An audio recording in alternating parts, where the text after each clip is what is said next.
क्या हुआ? गला में पानी आ गया।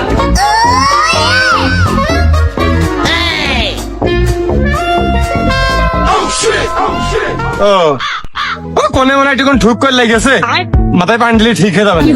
আমাকে এই জায়গায় দাঁড়িয়ে আমি আর অ্যাক্সিডেন্টের দায়িত্ব কোনো ধরে খাচ্ছি না।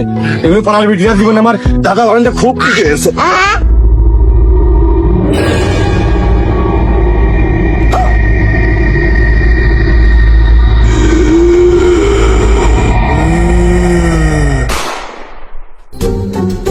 সেদিনকে যদি কুকুরটা পাকাত করে না পড়তো তাহলে আমি ব্রেক মারতাম না, না হলে আমি পড়তাম না, না পড়লে সেমিনার উঠে আসতো না, না সে কিন্তু প্রেমটা হইতো না, চেহারাটাও ঘুষকাইতো না। এই যে মিস্টার রেসার, আজকে যে হাইটে যাচ্ছ, বাইকে কি তেল নেই? পেটে ভাত থাকবে না থাক, অন্য জামা কাপড় থাকবে না থাক, তেলের হিললে আমি করবই। আর তুই তো মনে হয় ভুলে গেছিস আমার বাথরুমে মোটর সাইকেলটা চালায় যেতে পারলে ভালো হয়। ওই কাদা পানির জন্য আজকে বের করতে পারিনি।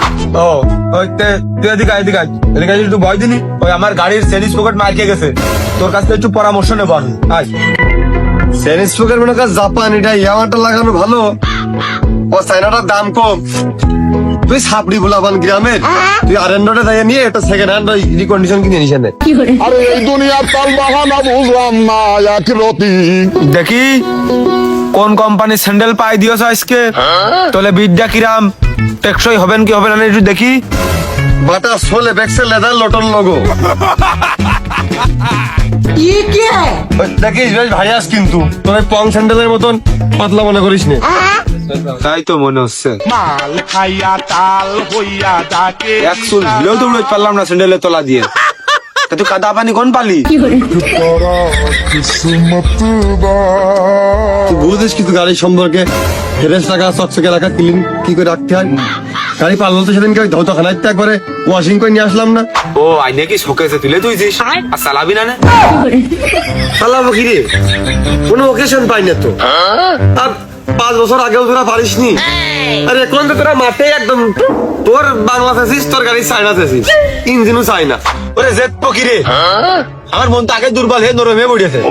ওই সেদিনকে যে রেসটা প্রতিযোগিতা করলাম, ওই ছাগল না গরু না মানুষ না কুকুর না কি পইলে ওর তোলে, আর কি দেখতে পারিস? যাই পড়ুক সে কি বাইচি আছে কি মরে গেছে এইটাই তো জানি না। রেসার ঠাপে আমি তো মনে করতে বেরেকু ধরিলাম, আমি তো বাড়ির মধ্যে বড় আবার চালিয়ে চলে গেলাম একবার। কিন্তু ওই ব্যক্তিটা ওই ছাগল গরুটা বাইচে কি মরে গেছে এটা দেখিনি পরে। ওই টেনশন তোর আগে উঠতে পারি, হাল ছেড়ে দিস। ব্রেকটা আমি করলাম, তুই দেখিলি? ওর কাছে একটা ব্রেক, ব্রেকটা করে গাড়িটা ল্যান্ড করে একবারে কাছে উঠে গেলাম। স্টান বিশ্বমাপের স্টান। এই বিপদের সময় ব্রেক সবাই মারতে পারে, তুই দক্ষ ব্রেক মারিতে যাই মানলাম, কিন্তু আমি কোন পজিশনে গাড়িটা বাড়ির মধ্যে বরাবর চালিয়ে চলে গেলাম, কাদা পানি ভাঙিয়ে স্টিল গাছ মাছ ভাঙিয়ে খাপ দিয়ে চলে গেলাম একদম বাড়ির ভিতরে। ভালো না, আমার হচ্ছে ওই ইটির বাড়ি ছিল ওই জায়গায়, তাহলে একটু ভেঙে ঘুরিয়ে যায়, শুধু প্লাস্টার করা ছিল তোলে, প্লাস্টারে ঠেকিয়েছে আমার, তাহলে ভেঙে দিতে চলে যায় না। ওর প্লাস্টারে বাদিয়ে হেভি ভাব নেছো। সেদিন বাগান আগানে মাইক দিলাম, গাড়িতে কাটিং কুটিং, লাস্ট ফিনিশে ভূত মুত সব টাইমে আইছে, তো রোগীটার পায়ে 2 কেন ধরি, তুই আর গাড়ি ঘোড়া চালাইস নে, কাটিং কুটিং দিস নে, আমার কাছে বিপদ হয়ে গেল। আরে ভূত পেতনির সাথে তোর আবার কি সম্পর্ক? গুড রিলেশন একবারে। যাই হোক, ওই চাবিড়ি খাতে খাতে এই গল্পটা করিলি না যে আমরা ওই যে ঠাপটুপ খাইলাম, আর ওই শুনিলি না ওই সব টাইমই যে ওগার ভিতরে তোর মতো কোনো দামি রেসার আছে কিনা, রেস্টাস দিলি না? তাই রে কথা তুই আমার কই দিবি না, আমি মনে করবো না। তো বাপটা কেটে চাইলো, কেউ পাইড়িয়ে দিলি আবার মাপ চাই, পাইড়িয়ে না দিয়ে লাস্ট ফিনিশিং মাপ চাইছে।